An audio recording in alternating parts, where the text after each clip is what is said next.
الحمد لله نحمده ونستعينه ونستغفره ونؤمن به ونتوكل عليه ونعوذ بالله من شرور أنفسنا ومن سيئات أعمالنا من يهده الله فلا مضل له ومن يضلله فلا هادي له ونشهد أن لا إله إلا الله وحده لا شريك له ونشهد أن سيدنا وحبيبنا وشفيعنا وسندنا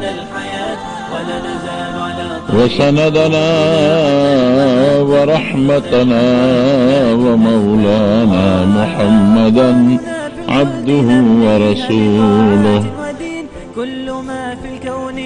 سيد الأنبياء والمرسلين وخاتم النبيين وعلى آله وأصحابه وأزواجه أمهات المؤمنين. أما بعد فقد قال رسول الله صلى الله عليه وسلم إن لي أسماء أنا محمد وأحمد والحاشر والعاقب والأول والآخر أو كما قال رسول الله صلى الله عليه وسلم. دا نبی علیہ السلام دا سیرت پاک په مناسبت باندې دا نن جمعه تاسو ته د پیغمبر علیہ السلام دا نبوت نمخ کی دا معمولات بیان کو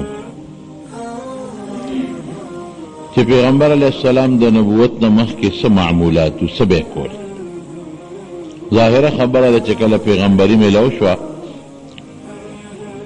نو بیا خو د دین او د شریعت او د الله د احکامات امت ته رسولو او د امت اصلاح وه او د الله کتاب او قرآن شریف او د هغې امت ته تلاوت کول او د هغې په معنا امت پویول و د نبوت نه مخکې پیغمبر علیه السلام سبا کول.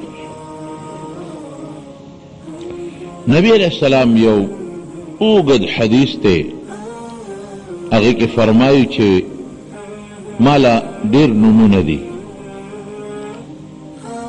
د یو انسان چې څومره د شرافت خاوند دي د هغه نومونه هم ګڼي لکه یو عالم وي نو څوک ورته مولانا صاحب وایي څوک ورته مولوي صاحب وایي څوک ورته عالم وایي څوک ورته مفتی وایي څوک ورته مفسر وایي څوک ورته شیخ القرآن وایي څوک ورته شیخ الحدیث وایي. یعنې د هغه کوم صفت ته چې خلک ګوري نو یو صفت د هغه ذکر کوي. د کلي یو خان دی مشر دی چې هغه له خلکو سره احسانات کوي نو هغه ته څوک خپل نوم اخلي څوک ورته خان صاحب وایي څوک ورته ښه سړی وایي څوک ورته د کلي مشر وایي. نو د نبی علیہ السلام نه د لوی منصب او د لوی شان انسان خو بل نه دی تیر شوی. نو نبی علیہ السلام فرمایي ان لی اسماء زما ډېر نومونه دي او زما په نومونو کې یو خو هغه نوم دی چې ما له پلار او زما نیکې ښودی دی محمد او احمد صلی الله علیه وسلم. نور نومونه هم شته. یو نوم زما دی انا العاقب د ټولو پیغمبرانو نه وروستو راتلونکی دا مې بل صفت دی. انا الحاشر د حاشر معنا په خپله کوي چې دا څومره د قبر نه لومبې به زه پاسم او چې څومره خلک پاسي نو دا به زما قدمونو کې ټول را یو ځای کېږي. انا الماحي زما په سبب باندې الله د خلقو نه ګناهونه ختموي کفر ختموي شرک ختموي. او اول صفت هم د نبی علیہ السلام راغلی دی اول د الله هم صفت دی الله کو حقیقی اول دی، اللہ نه مخکې څوک نشته، او پیغمبر علیه السلام اضافي اول دی په نسبت د مخلوق د نور مخلوق. پیغمبر علیه السلام لومبے پیغمبر دے.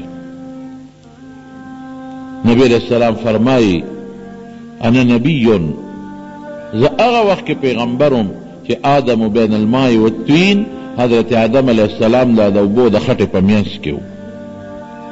او آخر خو د الله حقیقی صفت تے، حقیقت کے دا دے ټول خلق به ختم شي، اللہ به موجودی. او د پیغمبر علیہ السلام اضافی صفت تے کہ دا ټول پیغمبرانو په آخر کې زرا غلی ما الصادق، د رښتونی ما. دا د پیغمبر علیہ السلام هغه صفت تے چې په پخوانو کتابونو کې راغلی دی. او الامین، ضمانتګری ما. دام د نبی علیہ السلام صفت تے.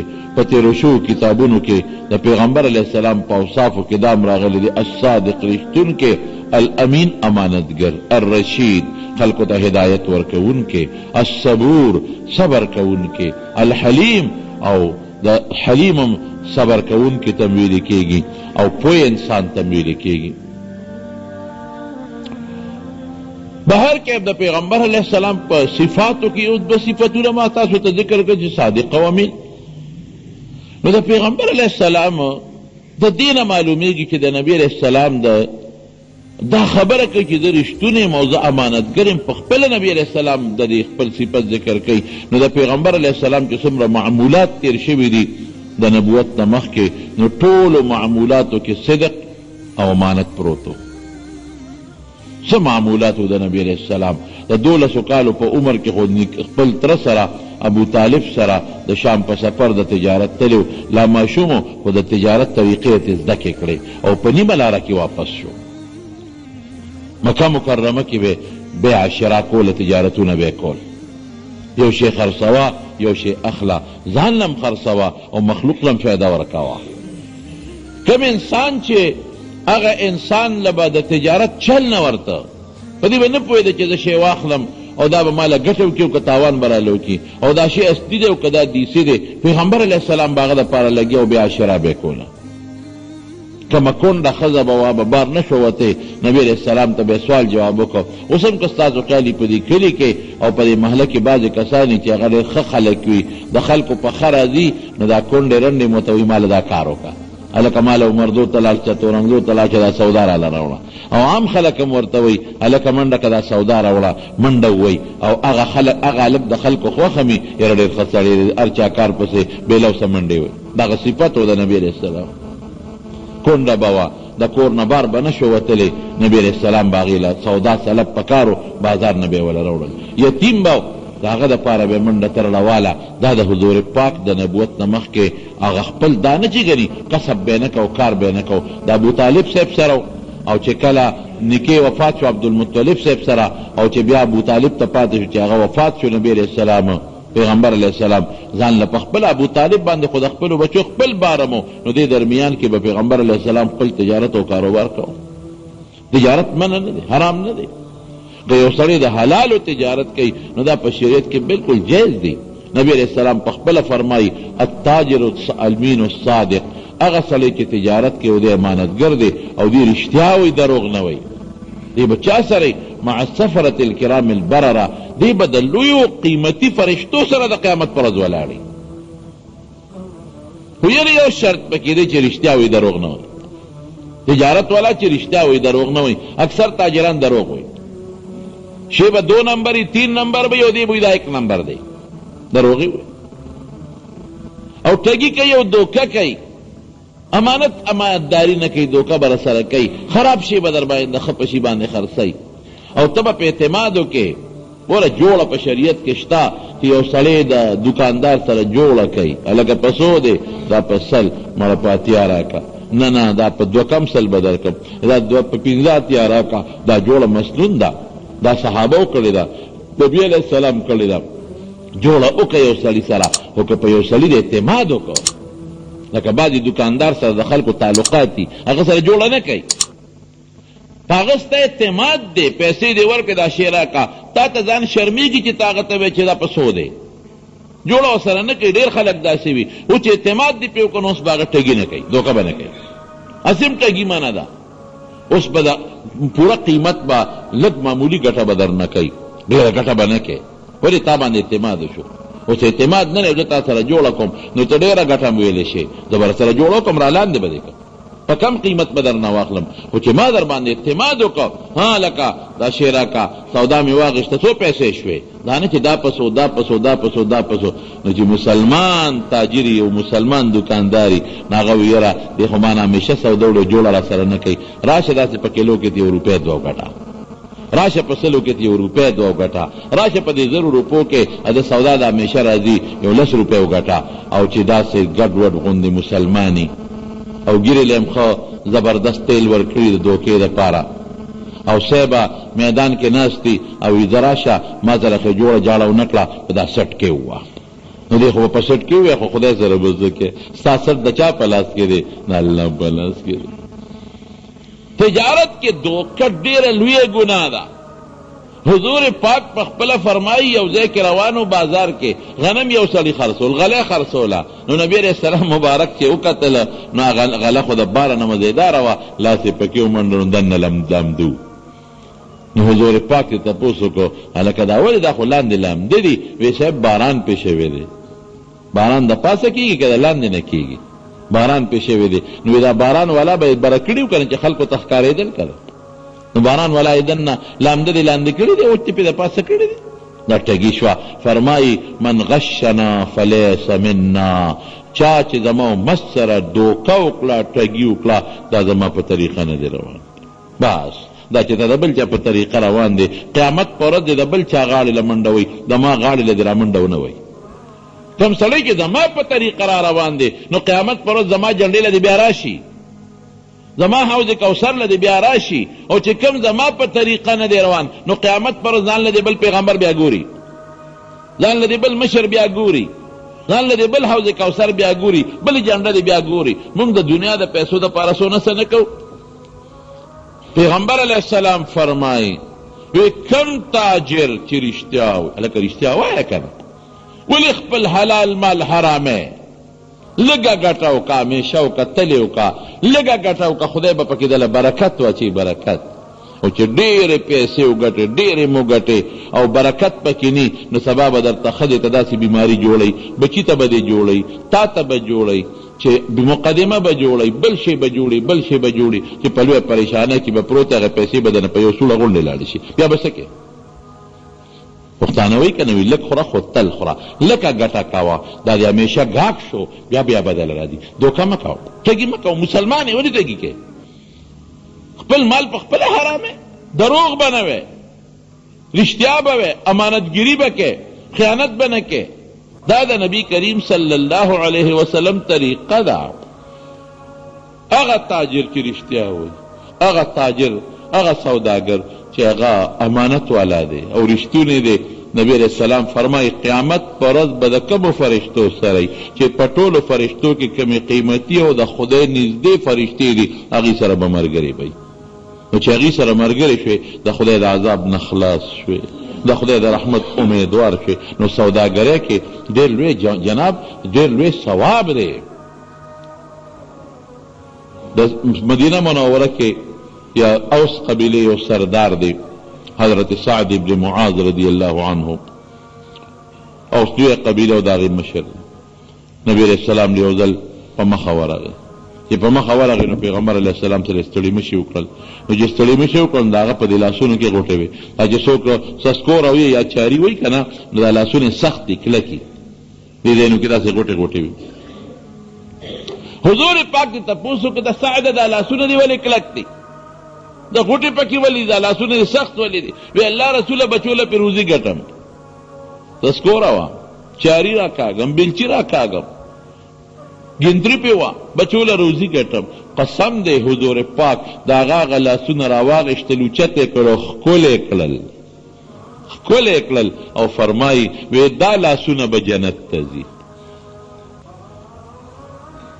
طلب الحلال کسب الحلال فریضة بعد الفریضه دا پته فرض دی چې حلال مال طلب کې یو سړی خپلو بچو له کودال وي بچي به څه خوري ښځه به څه خوري دغه ښځه خو یې منځ کوي دغه بچی خو مسلمان دی د دې ښځې نه به نور مسلمانان پیدا کېږي دې بچي نه به بلا مسلمانان پیدا کېږي د دې نه به د پیغمبر علیه السلام امت زیاتېږي ښه نه ده چې دی له رزق وګټې نیت دغه وکړه ثواب دې وشو. تجارت ګناه نه ده، تجارت ډیر ښه دی. پیغمبر علیه السلام مبارک په خپله تجارت کړی دی. او څنګه تجارت پې کو؟ داسې پاک تجارت پې کو، حلال سوچه، دروغ پکې نو، دوکه پکې نه و. په نبی علیه السلام کې یو صحابي دی د پیغمبر علیه السلام د تجارت ملګری دی، حضرت قیس رضی الله تعالی عنه. هغه وی زما د پیغمبر علیه السلام سره تجارتي ډېر سفرونه شوي دي. وی قسم دی که د پیغمبر علیه السلام په شانتې بهترین تاجر ما په دې خپله زندګۍ کې لیدلی دی. وی چېرته د په دې خپل تجارت کې د خولې نه دروغ نه دي وختلی، چېرته په دې خپل تجارت کې د چاته قسمونه نه دي خوړلی. ګوره نبی علیه السلام فرمایي که په سوداګرۍ کې د قسمونه وخوړل نو سودا به دې خرڅه شي، خو مال کې برکت به دې نه وي. د خدای لوی نوم ته د 5 روپو دپاره استعمالوې، دې له استعماله چې 5 روپۍ زیاتې وګټې، 10 روپۍ زیاتې وګټې، زما دې په خدای قسم وي، او زما دې په رب قسم وي، او زما دې په دې قسم وي. هلکه د خدای نوم ولې د 200 روپو دپاره استعمالوې؟ د خدای دا نوم دومره تا ته راکوټې ښکاري. نو قسم پیغمبر علیه السلام فرمایي دا خو به سودا دله خرڅه کي، خو برکت به دله د سودا ختم کي. قسمونه به نه خوړل. یو موقع کې یو سړی سره سوداګري کوله، نو هغه سړی ورته وی ته اخره قسم په لات او په عزا. دا د پیغمبرۍ نه مخکې خبرې درته کوم. لات او عزا د هغوی بوتانو، ته اخره په لات او په عزا قسم. نبی علیہ السلام مبارک ورته وی زه خو په سوداګرۍ کې قسم اسم نه خورم، خو په لات او عزا بوتانو قسم وخورم. نه، په بوتانو قسمونه نه خورم. په کانو ولې قسمونه وخورم؟ دا هغه وخت چې لا نبوت نه دی میلاو شوی، اسی قسمونه نه خورم. او ته ماله په بوتانو قسمونه راکې، په لات او عزا په بوتانو قسمونه نه خورم. قسم د نبی علیہ السلام د نبوت نه مخکې د بوت په نوم قسم نه دی خوړلی، نه د بوت په نوم صدقه او خیرات کړی دی د نبوت نه مخکې، نه د بوت په نوم چې چا خیرات او صدقه کړی د هغې خوړلی نه ده. الله محفوظ ساتلی دی نبی کریم صلی الله علیه وسلم. عبدالله ابن ابي حسما دی وی پیغمبر علیه السلام سره مې یو ځل څه تجارت کو. وی چې تجارت مې کو نو وی هغه زما څه کار پیښ شو، نو ما ورته دلته ودرېږه راځم. وی ښه. وی لاړم. چې لاړم زما نه هېر شو نبي علیه السلام. بل کار کې مصروف شوم، بل کې مصروف شوم. 3 ورځې تېرې شوې.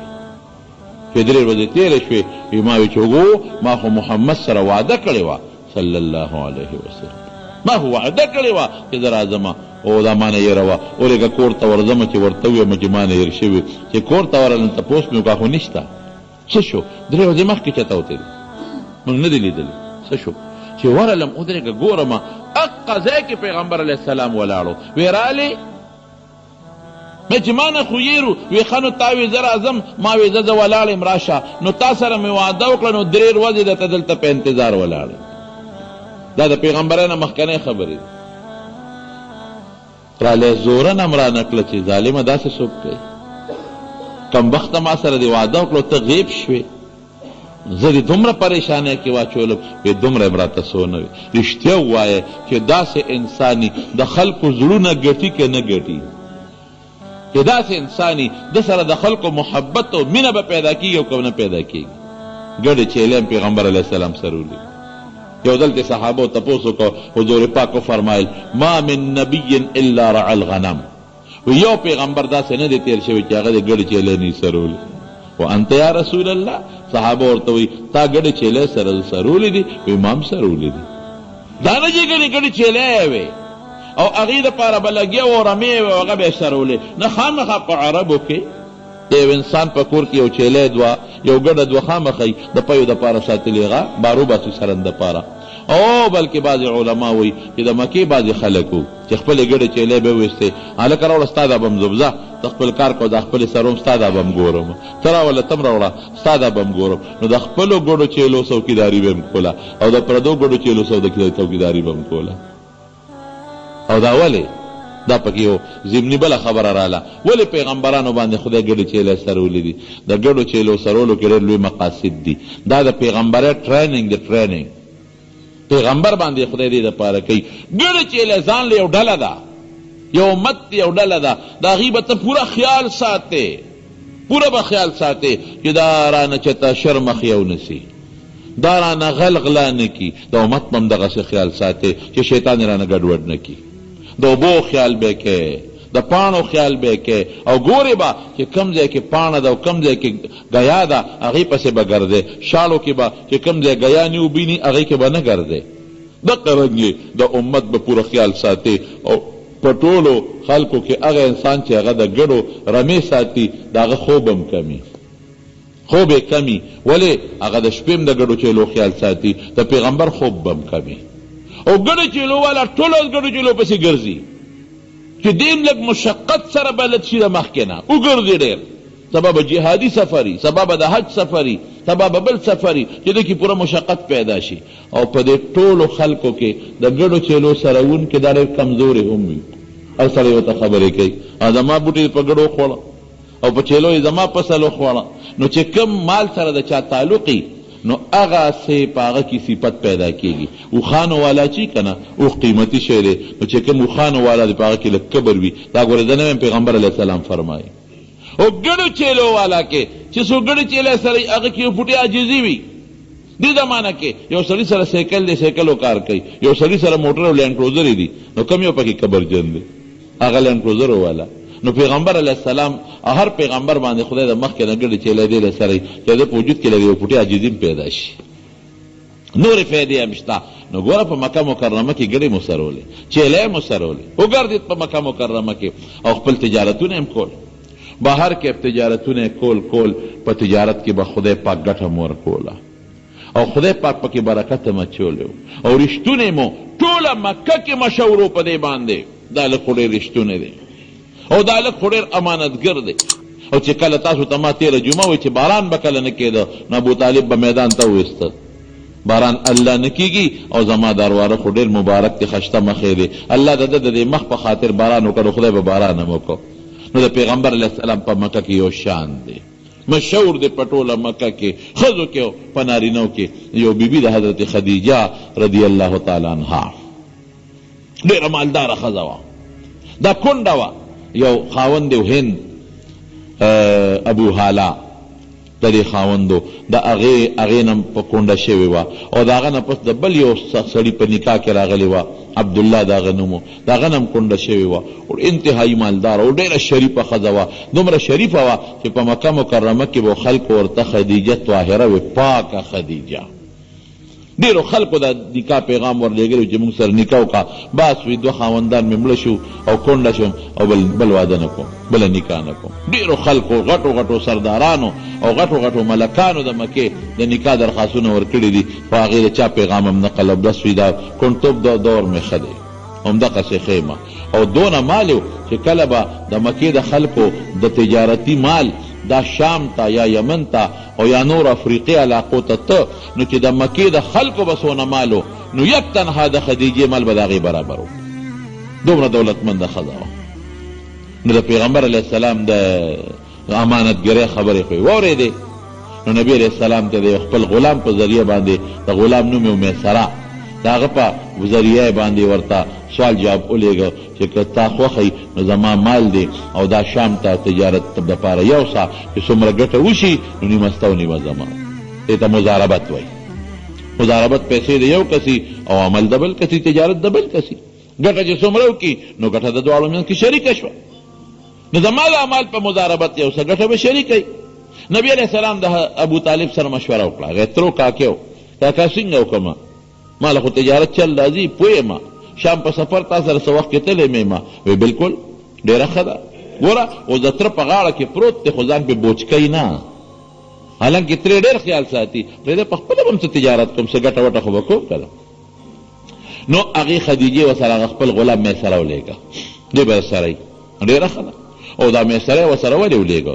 یو خو دې له چې مال ډېر و چې د ما د مال حفاظت کېږي، او دویم دا چې واقعي پته به مو لګي د دې لکه زما په مال کې خیانت کوي او که ټګي کوي او که راسره نه کوي.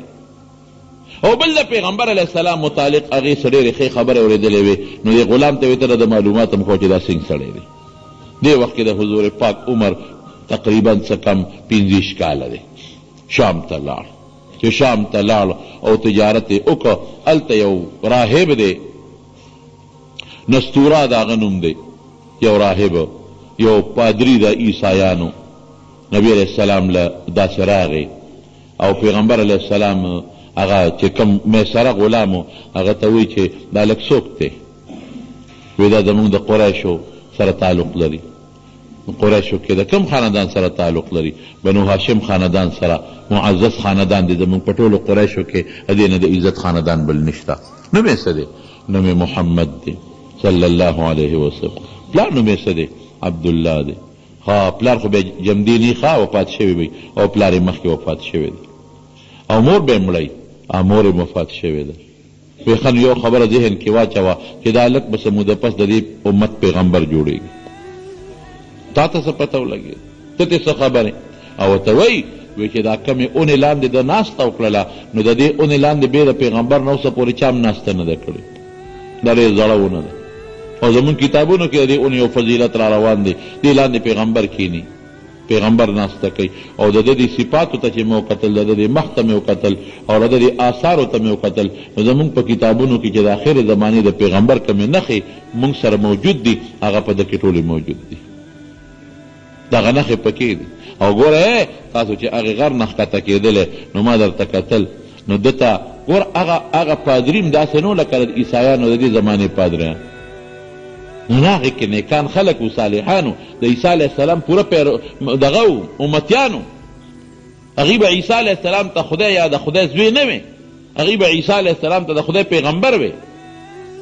نیکان خلک و، د کرامت خاوندانو. وی چې تاسو راتلی په دې غر کوزېدی نو ما ته ښکارېده ده چې دته به اونه او بوټې او کاڼه ښکته کېدل. دا خبرې میسره د خدیجې غلام واورېدل او صیبه هلته کې په تجارت کې ناشنا تجارت وکړو، نه ټګي وکړله نه دوکه وکړله، رښتیا ووې او خلکو سره ډېر په ښه طریقې سره. دا چې کوم تاجر ښه سړي وي که نه دروغ دوکه نه کوي نو دا هوښیار سړی وي. د هوښیار په دې وي د ده کار ډېر کېږي. د ټګیجن خو یو 4-5 ورځې ما نه یو سړي ګټه وکړله او ما نه زیاتې پیسې وګټلې نو خو یو ځل به وګټي، 2 ځله به وګټي. څه پاګل خو نیم چې بیا ورځم بل تبا مې چې دا ظالم نه ګورېدله مه ورځم، بل تبا مې چې دا ظالم نه ګورېدله مه ورځم. او چې کوم سړي لږه معمولي ګټه کوي او ښه شی ورکوي نو زه به همیشه دله ورځم. او بل ته به مې لکه ښه سړی دی ګورې، بل ته چې هغه ښه سړی دی، بل ته ښه سړی دی نو د هغه خو لږه وګټله خو ډېر عمر به تجارت کامیاب روان به وي. نو د پیغمبر علیه السلام به دوکې خبره نه و، رښتیا خبره وه. نو مال به خرڅېده را خرڅېده چې واپس راغی دونه ګټه مال وکړه، دومره ګټه چې د خدیجې په 40 کاله عمر کې د هغې مال دونه ګټه نه وه کړې، په دې یو دونه ګټه مال وکړه. هغه له خپل حصه نبي علیه السلام له ورکړه. ها د ستا په تجارت کې خو دغه حصه کېږي، دا خو دې واله دومره ګټه دې ماله وکړله. او ستا غلام مخکې مې کړي دی، ما څه دوکه خو نه ده کړې، ما چا څه زیاتې خو نه دی کړې، ما خو حلال کاروبار کړی دی. حلال کې ډېر برکت دی. زموږ حضرت امام ابو حنیفه رحمت الله علیه هم د حلال تجارت وکړ. امام ابو حنیفه صاحب د کپړې سوداګري کوله خو دین یې ورسره د مدرسې او د علم خدمت یې ورسره کوه.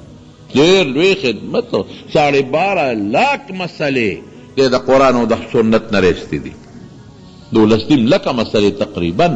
او د کپړې تاجر دی او څومره څنګه تاجر دی هغه به هم دا کپړه خلکو له په مضاربت ورکوله. نو دا کپړه یوسه او دا خرڅوه، نیمه ګټه سته او نیمه زما. یو ضمنن پکې د دې خبر هم درته وکړم امام صاحب چونکې د هغه مسلک سره زموږ تعلق هم دی. یو سړی له پیسې په مضاربت ورکړې وې، سړی ډېره موده پس راغی.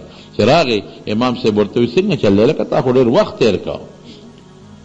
وی صاحب کومې علاقې ته چې مې کپړه وړې وه نو ګرانېده نو ما کېښوده، مې ودرېږه دا کپړه شاټ ته چې دا ښه ګرانه شي نو په ډېرو پیسو به خرڅه کړم.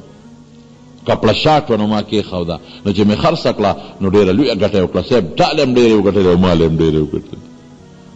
او په شریعت کې یو مال ګرانۍ ته ښودل ته احتکار وایي. او پیغمبر علیہ السلام فرمائی المحتکر ملعون، کم سړی چې ګرانۍ ته سودا سلف ساتي دا لعنتي دی، د خدای لعنت پې وري. لیکن علما وی کم شی به ګرانۍ ته نیک دی؟ هغه شی چې هغه د انسان یا د څاروو خوراکي، غله به نیک دی، ګیا به نه ساتي، کپړه دې کېښوده نو ښه خو دې ونه کړل خو هغه سخت جرم نه دی. د غلې نه بغیر د انسان ګزاره نه کېږي. د څاروو د ګیا نه، د بوسو نه، د شوتل نه، بعضې خلک شوتل او دا ګیاګانې اوچوي هم، د هغې نه بغیر ګزاره نه کېږي، ژوند نه تېرېږي. نو غلې نه د څاروو خوراک او یا د انسانانو خوراک دا به نه خوندي کې. دا ظلم دی، دا ګناه ده، دا ډېر لوی ګناه ده که دا دې وکړل د ګرانۍ دپاره. څوک چینی ږدي ګرانۍ له، قحط یې ضرورت دی. اوس قحط نشته، ضرورت نشته او ما چینی واخېستل چې اکدمه بیا ماله به پیسې وکړي، هېڅ قحط نشته، دا خیر دی. غله اکدم، غنم اکدم، زه دا به اوس خرڅوم، وروستو به ما ته ګرانه شي، له 20 روپۍ به راله وګټي، خو علاقه کې قات نشته، دم جیز دی. یا بوس دی، دا به خرڅومه خو دا به جمعې کې خرڅوم، دې وخت کې نه. او قات نشته، دم ګناه نه ده. که قحط نی خلکو ته په بازار کې شی بسیاره ملاویږي او ته یو شی ستا د پټي غله ده مثلا او ته هغه ساتې او کېږدې، نو دې کې جرم او ګناه نشته. خو که خلکو ته ضرورت دی او ته د خوردنو سامان د انسان یا د حیوان کېږدې، دا بیا ډېر لوی جرم دی، لعنتي دی دا سړی. که کپړه دې کېښوده، سپلی دې ظلم دی که کمبخته یا تیرې وکړو. د مسلمان د ضرورت نه دې ناجیزه فایده واخېسته چې هلته د کپړې قات او کپړه شاټ وه، نو خرڅه کړې به دې وه، نیکبخته په ارزانه به دې خرڅه کړې وه، لږه ګټه ښه وه. ویې راوړه څونه ګټه دې کېږي، سړی خو سر کې خوشحاله، دومره زره زما کېږي او دومره زره ستا کېږي. امام صاحب کور ته ننوت او د جیب یې د هغې سره وویسته، نورې ته جیبه وی ته خو دې خپله ګټه واله او لاړ شه چې زما د راس المال اصل سرمایه څومره ده او ستا او زمۍ څه ګټه ده، د هغې علاقې په غریبانانو خیراتي تقسیم کا.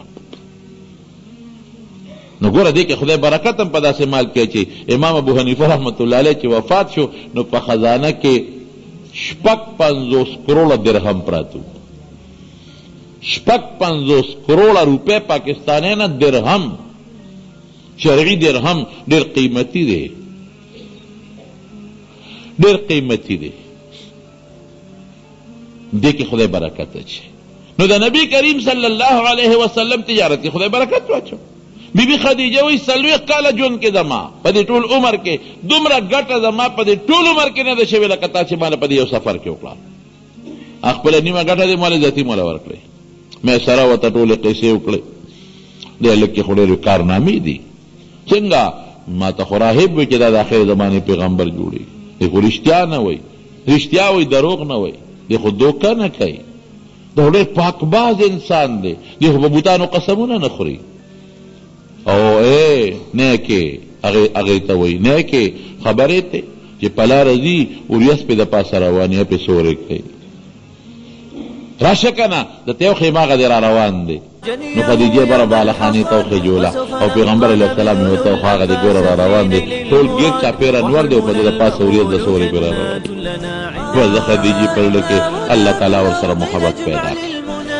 دا خو هغه خدیجه ده چې د دنیا لوی سرمایهدار او د هغه زمانې ملکان او د هغه زمانې لوی خلک یې په نکاح غواړي، نکاح نه کوي. بس نو خاوندانو لاړل، خبره خلاصه شو، یو نه پاتې شم بل ته، بل نه پاتې شم، بس نه کوم نکاح. خو چې د پیغمبر علیه السلام دا حالت یې وکړ، اوهو دا خو هغه واقعي کاهنان هم وایي، نجومیان هم وایي، میسره غلام هم راته وایي، سړي رښتونی دی، پاکباز هم دی او د لوی منصب خاوند هم دی. بس فورا د نکاح پیغام یې ولېږه، کالکه ته ما سره نکاح کول غواړې زه در سره نکاح.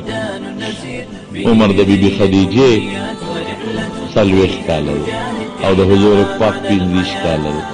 دې وخته پورې لا نبي علیه السلام واده نه دی کړی. حضور پاک لاړ ابو طالب سره تر سره مشوره وکړه، کاکا دغسې خدیجې ما ته د نکاح پیغام الر وارشه به قبله وه. ډېر پاکه ښځه ده، ډېره نیکه ښځه ده، هوښیاره ښځه ده او مالدار هم ده. قبله ولا قبول کا ډېره ښه ده. لاړ ابو طالب او نکاح وتړله. 1500 درهم پیغمبر علیه السلام د طرف نه په مهر کې واچولی شو. پیسه غوښتله به علیه السلام سره، تاجر دی که پیسه به یې پسې لګوله. د نبوت د مخکې خدای پاک عجیبه سخا ورکړې. څومره په تجارت کې چې پیسه به ګټله نبي علیه السلام به په کونډو یتیمانانو مسکینانو خرچ کول. حضرت علی ماشوم یې ونه ساته ځان سره، زید ابن حارثه ماشوم یې ځان سره لوی نه کړ. قات راغی په مکه مکرمه کې. ابو طالب صاحب دغه وخت کې وفات شوی، صاحب ځکه ورته وایم مسلمان نه دی مړ، کافر مړ دی، کافر مړ دی، مسلمان نه دی مړ، لیکن د پیغمبر علیه السلام د احترام نه چې د هغه ډېر خدمت یې کړی. ابو طالب وفات شو نو دوه زامن پاتې شو، یو عقیل او بل علي، بله مو جعفر. چې قات راغی نو پیغمبر علیه السلام سره هم دغه وخت کې پیسې وې، او عباس یې تر هغه سره هم پیسې وې. عباس ته ورې کاکا یو کار نه کوو، قات دی او دا دوه هلکان دي زمونږ د تره بچي دي، یو ته په خپله ذمهواری کې واله، ته خیال ساته، یو به زه په خپله ذمهواری کې واله. نو به څوک وبکي څوک داسې تربور نن سبا تره بچي ته خلک نن سبا خو د تربور ټول مال تربور وخوړ. نن سبا رور وایي چې د ما دا رور دی نورم لاندې ما ته د خپو کې ناست دي. تربور خو پرېږده، تربور خو وایي چې د ما را تربور وي د بیرې بور، هغه چې څومره وي ذلیله چې نو زه پرې خوشحالېږم. شریعت کې دا نشته. شریعت کې د ما رولو په شریعت کې خدای ستاسو زموږ عمل نصیب کړي. قسم دی د پیغمبر علیه السلام هره خبره کې او د شریعت په هر حکم کې زموږ خیر دی او موږ توجه نه ده ورکړې. پیغمبر علیه السلام فرمایي کم انسان چې صلې رحمي کوي، رور سره، تربور سره، ماما سره، ماما زوی سره، خور سره، خورزی سره صلې رحمي کوي، دله به خدای پاک مالم زیاتی، رزق او د عمر بام خدای زیاتی. لکه ما ندی ویلي که نه، پیغمبر علیه السلام فرمایي د هر چا خو ډېر مال خوښي که او دیم خوښي چې د ما عمر دیم زیاتي. نو چې کوم انسان صلې رحمي کوي بس دا د نبی علیه السلام مبارک پیغام ترمذي حدیث دی. کوم انسان چې صلې رحمي کوي د عمر بم خدای زیاتی، د مال بم خدای زیاتی. دا صلې رحمي په حضور پاک کې ډېره زیاته وه. نو هغه ورته وایي حضرت عباس ګوره پیغمبرانه مخکې خبرې دي او ورته وایي ډېره ښه واره بس یو ته په غاړه وال یو به زه والم. نبي علیه السلام حضرت علي په غاړه واخېښو دی او ما سره ماشوم یې لوی که علي صاحب، رکوټ یې ورسره لوی شو حضرت علي رضی الله عنه. او چې بیا کله لوی که نو هغه لور د پیغمبر علیه السلام مبارکه بیبي فاطمه چې په ټولو لوڼو کې د هغې نه ګرانه لور نبي علیه السلام ته بله نه وه، هغې ورته په نکاح کړه. او هغې ته څه وایي بیبي فاطمې ته وی بچې وی ما په خپل خاندان کې تاله چې د کوم خاوند انتخاب کړی دی نو زما په خاندان کې د هغه نه بهترین انسان بل نشته. ما ماشوم لوی کړی دی ما ته معلوم دی، زما په خاندان کې د هغه نه بهترین انسان بل نشته. علي هغه ته دې په نکاح کوم، د هغه نه ښه انسان بل نشته. هغه علي صاحب ماشوم لوی کړ. دا د حضور پاک مال به په دغه یتیمانانو لګاو، مال به په دغه کونډو لګاو، په دغه مسکینانو به لګاو. دا پروا به نه ساته چې سبا به څوک راکوي. دا خو مونږ وایو که نه سبا له څوک شته؟ الله شته. نن چې مال کم ذات درکوي سبا هم هغه ذات تعالی مال درکولی شي.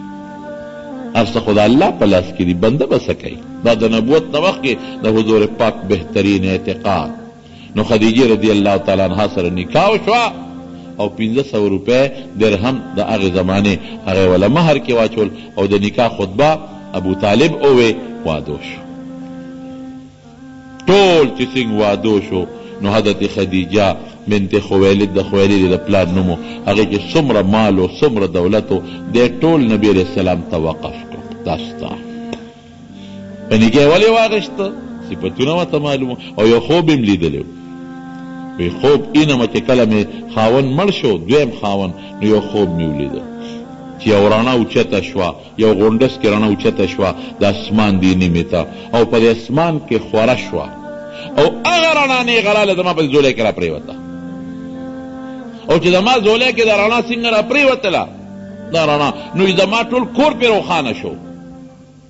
وی چې دا خوب مې ولیده نو ورقه ابن نوفل د دې د تره زوی و، د پخوانو کتابونو عالمو هغه له لاړه تره زوی یو خوب مې ولیده. څنګه خوب دې ولید؟ دقسې یو غونډس کې رڼا اوچته شوه اسمان دې نیمې له او رڼا یې په دې ټوله دنیا خوره شوه او بیا زما په غېږه کې را پرېوته. داسې خوب مې ولیده. هغه ورته وی دا خو ډېر بهترین خوب دې ولیده. خدیجې رښتیا دې لیدلی دی؟ هو تره زوی رښتیا مې بېګا دا خوب لیدلی دی. وی ښه نو ستا نکاح به د آخرې زمانې پیغمبر سره کېږي. بیبي صفیه چې وه دام د یو یهودي لور و د حیی ابن اخطب خیبر کې پاتې کېدل. د یو غټ یهودي سردار لور ده او د یو غټ یهودي په یو سردار واده ده او بیا خیبر فتح شو د پیغمبر علیه السلام نکاح لراله پیغمبر علیه السلام بیبي شو ام المؤمنین د مسلمانانو مور ته جوړه شو هم وایي په دې مخ باندې یو سور داغ و چاپه غوندې وه بدنما به نه لګېده خو داسې لږ سوروالی پې و نو هغې نه چا تپوس وکړه دا مخ دا سوروالی دی څنګه دی وایي دا ما د واده نه پس چې زما کنانه سره واده شو غټ یهودي سره نو ما یو خوب ولیده خوب څنګه یو سپومۍ د مدینې نه راوچته شوه او بره لاړه د اسمان دې منځ له او داسې رڼۍ وکړله او سپومۍ نیغه راله زما په دې غېږ کې را پرېوته وایي چې دا خوب مې ولیده وایي زما خاوند نجومي و کاهنم و او په تورات باندې مې پوه نو ما خاوند چې سړیه ما خو یو خوب ولیده څنګه خوب دې ولید دغه سپومۍ اوچته شوه او ښه رڼۍ وکړله زما په غېږ کې را پرېوته بس زه خو پوه نه وم پوه شو هغه لاس اوچت کړه او زما په دې مخې مضبوطه څپېړه راکړه خو مضبوطه څپېړه ولې دې ووالم وی ته جوړ د مدینې د سردار خوبونه یې نه ته د مدینې د سردار خوبونه یې نه او بس شړه کې مې پرېوته ټکه پرېوتله هم اقه بیبي صفیه د هغه خوب بشارت وي تبشیر وي خوشحالي زیری وي خوشخبری وي هم هغه صفیه الله د نبی کریم صلی الله علیه وسلم نکاح راوست نو بی بی خدیجه رضی الله تعالی عنها هم دغه خوب لیدلی نو د پیغمبر علیه السلام نکاح راغله واده شو د حضور پاک سره ټول مال نبی علیه السلام ته وقف کو او قسم دی چې بی بی خدیجه د حضور پاک څونه خدمت کړی دی دومره خدمت په زندګۍ کې په عمر کې به دونه خدمت چې دی هغه بل څوک ونه کي کم خدمت چې بی بی خدیجه د حضور پاک کړی دی داسې خدمت یې وکړو داسې نبی علیہ السلام ورسره ډېره زیاته مینه به وه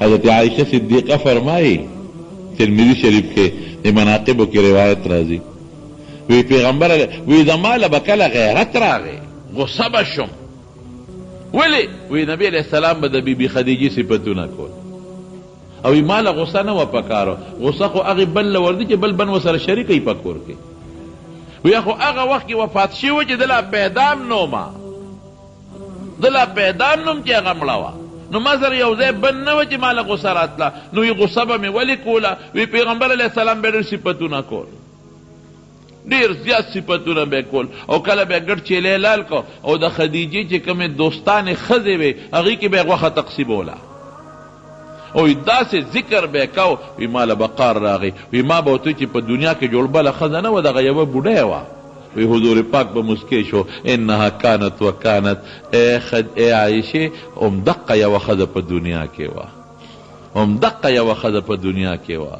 او ما له خدای د هغې نه بچي را کړي ټول بچي د حضور پاک د خدیجې نه پیدا و صرف یو زوی ابراهیم په مدینه منوره کې د ماریې قبطیې رضی الله تعالی عنها نه پیدا و باقی ټول د هغې نه پیدا او یا عایشې وی تا ته پته نشته وی ما له الله پاک جبریل علیه السلام راولېږه او وی راته وی چې ته خدیجې له خوشخبري ورکړه چې الله به په جنت کې دې له داسې یو محل ورکوي چې هغه به د یوې ملغلرې نه جوړي هغې کې به پیوند او ټانکني شور و شغرب به هم پکې نه بختوره ښځه ډېره بختوره وه چې د حضور پاک سره ټوله زندګي تېره شوه او ډېر زیات په پې خفه کېده غار حرا ته چې به نبي علیه السلام کله لاړ او ورځې به یې تېرې کړلې نو د خدیجې رضی الله عنها به ورپسې ستوان خېجول اوبه به یې ورپسې وړلې دا نکاح هم د خدیجې رضی الله عنها سره وشوه دی د پیغمبرۍ نه مخکې د بیبي سره خپل معمولات دي بچي دي خپل تجارت کوي خپل کسب کوي عبادت هم کوي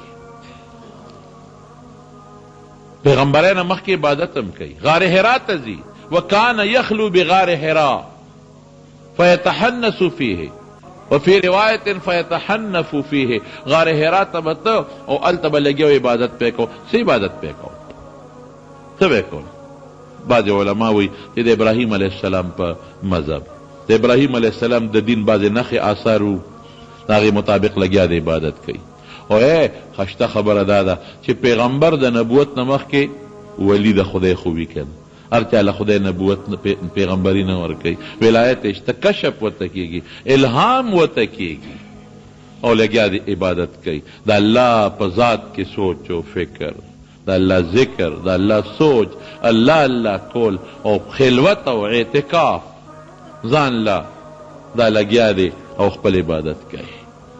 او داسې ځای کې په غار حرا کې عبادت کوي، په داسې ځای کې عبادت کوي چې هغه ځای ته ورسېدی نو تا ته به په خپله پته ولګي چې دا ځای بس الله جوړ کړی عبادت لپاره دی. نیغ مخامخ د بیت الله شریف ښکاري. د معمولات زندگی د نبی علیه السلام. خدیجه رضی الله عنها ورته دا نه وایي چې دا ته څه کوې، پوهې وه چې دې سړي ته کمال میلاویږي، ته ته خدای پاک ډېر لوی برکات ورکوي، پرېږده چې الله ته څومره تقرب او نزدېکت حاصل کړي. ستوان به ورپسې خېجول، اوبه به ورپسې خېجولې چې کله به لیټ شو نبي علیه السلام او د پیغمبر علیه السلام به ډېر زیات انتهایی خدمت پې کړو، ډېر زیات خدمت یې کړی دی. او نبي علیه السلام فرمایي چې په ښځو کې یو څو ښځې ډېرې بهترینې دي. یو خدیجه زما خدمت یې کړی دی، بله بیبي آسیا د فرعون ښځه ده، د موسی علیه السلام تربیت یې کړی دی او د هغه خدمت یې کړی دی. او بله حضرت مریم علیه السلام دی د حضرت عیسی علیه السلام تربیت او خدمت کړی دی. دا درې ښځې بهترینې دي. د علماو د مولیانو د کور ښځې په دې وجه باندې د خدای په نزد غوره ښځې دي چې هغوی د چا خیال ساتي، که جامې پاکوي او که ډوډۍ پخوي نو د مولا خدمت کوي، مولا درس کوي، پې ذکر پې کوي، خلکو ته د دین خبرې کوي او د هغه خدمت کوي.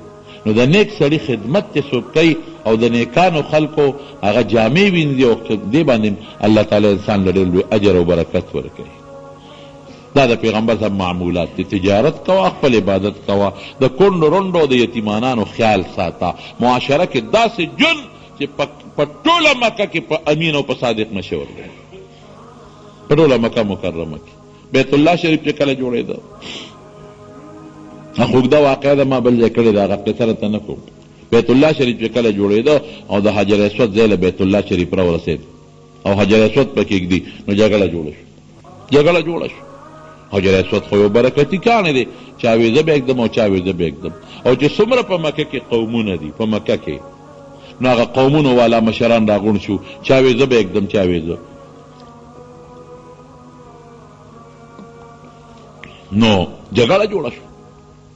دې ته نوبت ورسېد چې یو بل ته قسمونه وخوړل او د هغې غټ قسم به دا و چې وینه به یې راوړه، په هغې کې به یې لاس ګنده کړ. وی لاس مې په وینه کې ډوب که په پیاله کې، بس یعنې وینې ته مې ودانګل، دا کار به کوم ګنې وینې به تویم.